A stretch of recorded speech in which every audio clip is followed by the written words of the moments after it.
सबको मेरा नमस्कार। मेरा नाम है पंजा पटनायक। मेरे वीडियो पहले भी आप देख चुके होंगे। आज हम पढ़ेंगे अनुस्वार और अनुनासिक के बारे में। तो अनुस्वार क्या है, अनुनासिक क्या है? अनु प्लस स्वर, अनुस्वार, अर्थात स्वर के पीछे पीछे चलने के कारण इसे हम अनुस्वार कहते हैं।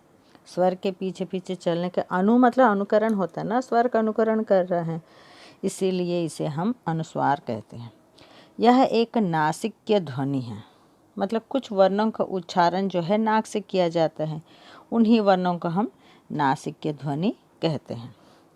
यह वर्ण के ऊपर एक छोटा सा बिंदु, लिपि चिन्ह में क्या कहेंगे, ऐसा बिंदु चिन्ह के रूप में लगाकर प्रकट किया जाता है।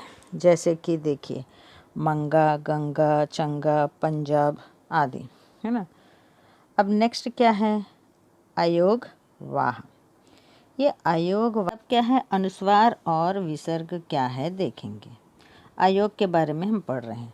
तो सबसे पहले अयोग वाह किसे कहते हैं?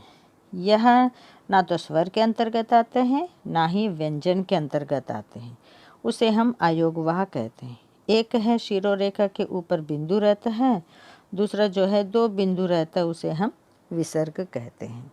तो ये दोनों क्या है, अयोग वाह। क्यों? क्योंकि यह ना तो स्वर के अंतर्गत आता है और ना ही व्यंजन के अंतर्गत आता है। अब अनुस्वार के कुछ नियम होते हैं। तो मतलब किसी शब्द के ऊपर हम अनुस्वार लगते हैं, उसके कुछ नियम हैं। क्या है? पहला क्या है, पंचम वर्ण, अंगा, इनी, आणा, ना, मा, ये 5 है। इसके बाद उसी वर्ग का कोई व्यंजन आए तो, मतलब लिखते समय पंचम वर्ण के स्थान पर अनुस्वार का ही प्रयोग होता है। पंचम वर्ण ये हैं, उनके स्थान पर अनुस्वार मतलब बिंदु का ही प्रयोग होता है, किंतु उच्चारण में पंचमाक्षर की ध्वनि से ही उच्चारण करेंगे। इसको ऐसा भी बोल सकते हैं, जिस अक्षर के ऊपर अनुस्वार लगा है, अक्षर के ऊपर अनुस्वार लगा है, उससे अगला अक्षर, यानी उदाहरण से ही देखेंगे। देखिए, गंगा, गा के ऊपर अनुस्वार है, इसमें अनुस्वार से अगला अक्षर क्या है, गा, ये दूसरा वाला, बड़ी की मात्रा है ना गा में। तो ये गा वर्ण जो है का वर्ग में आता है, क, ख, ग, घ, अंग, है ना। इसलिए यह अनुस्वार का वर्ग का पंचम वर्ण अर्थात अंगा में बदल जाएगा। जब इसका वर्ण विच्छेद करेंगे तो ये कैसा आएगा? पहले पंचम वर्ण देख लीजिए, ये पंचम वर्ण है ना। इसे हम नासिक्य भी कहते हैं, नासिक्य भी कहते हैं। तो ये गंगा जो है, गंगा का वर्ण विच्छेद गा, आधा गा प्लस आ, है ना। उसके बाद क्या आएगा, पंचम वर्ण, मतलब ये ऐसा आएगा, जगह नहीं है, ऐसा बिंदु, आधा अंगा प्लस फिर आधा गा फिर आ, यहाँ नहीं तो यहाँ लिखेंगे ऐसा। तो ये जो है पंचम वर्ण, तो वर्ण विच्छेद करते समय, ठीक है। ऐसे ही यह अनुस्वार के बाद अक्षर है जो पा वर्ग का है। देखिए, कंबल, यहाँ एग्जाम्पल दे रहा है, कंबल के बारे में है। तो माँ जो है पंचम अक्षर है, किसका है, पा वर्ग का है, तो यह माँ लिखा जाता है। लेकिन हम ये यूज़ करते हैं कंबल, ऊपर बिंदु लगाकर। ये कहाँ बिंदु लगाना है, कहाँ बिंदु नहीं लगाना है, इस नियम में थोड़ा आगे जाने से मालूम होगा। वर्ण विच्छेद करते समय मात्र इसको ऐसा ही लिखना चाहिए। वर्ण विच्छेद करते समय इसको पंचम वर्ण लगाकर सूचित करना चाहिए। जैसे झंडा है, आधा जा धन आ, फिर ये पंचम डा का पंचम वर्ण क्या है, किस वर्ग का है देखेंगे, ट, ठ, ड, ढ, अणा, इसलिए अणा आया, फिर डा फिर आ, है ना। वैसे मंगा, आधा मा आ, ये गा किस वर्ग का है, का वर्ग का है, इसलिए अंगा फिर गा फिर आ के मत। वैसे ही दंत, वैसे ही पंजाब, वैसे ही घंटा, है ना। अब दूसरा क्या है, दूसरा नियम, सम उपसर्ग के बाद अंतस्थ व्यंजन, अंतस्थ व्यंजन किसे कहते हैं? या र ल व या ऊष्म व्यंजन से श स ह आए तो निश्चित रूप से आधा माँ के स्थान पर है, अनुस्वार ही आएगा। जैसे सम प्लस सार, समसार, अनुस्वार ही आए ना। सम प्लस वाद, संवाद। वैसे ही सम प्लस हार, समहार, ऐसा। ओके, ये सम उपसर्ग से संबंधित है।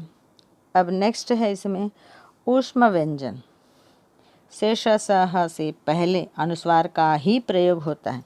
जैसे वंश, हंस, संहार, ऐसा।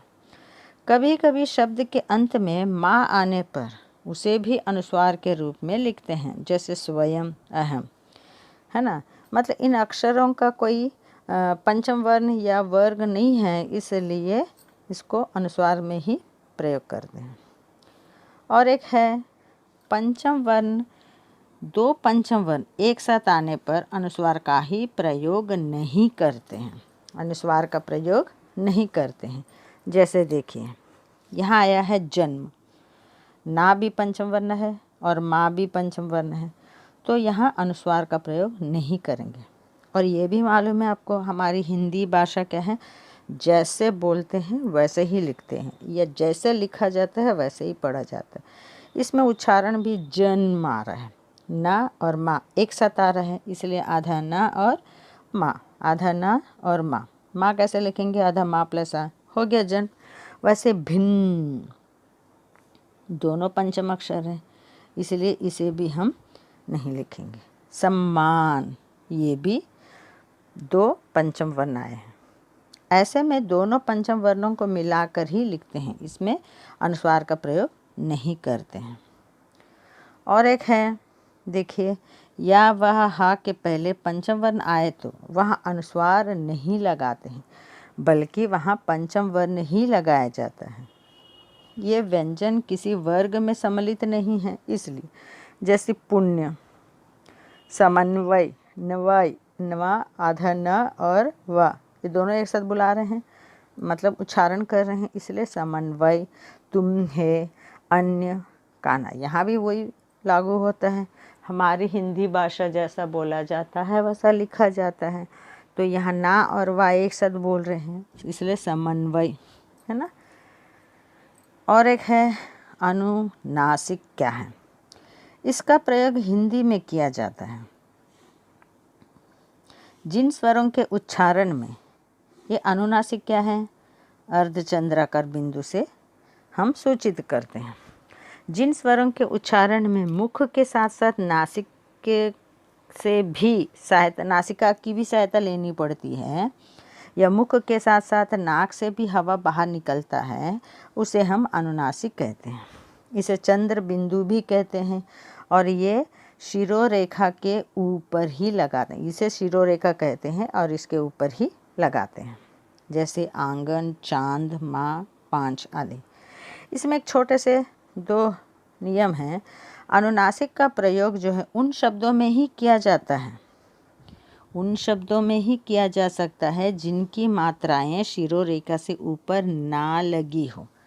मतलब कोई मात्रा ऊपर, शिरोरेखा इसको बोलते हैं, इसके ऊपर कोई मात्रा ना हो, इसके ऊपर कोई मात्रा, जैसे ए की मात्रा हो, आई की मात्रा हो, ओ की मात्रा हो, ऐसी मात्राएं ना हो, उनके ऊपर ही चंद्र बिंदु लगता है।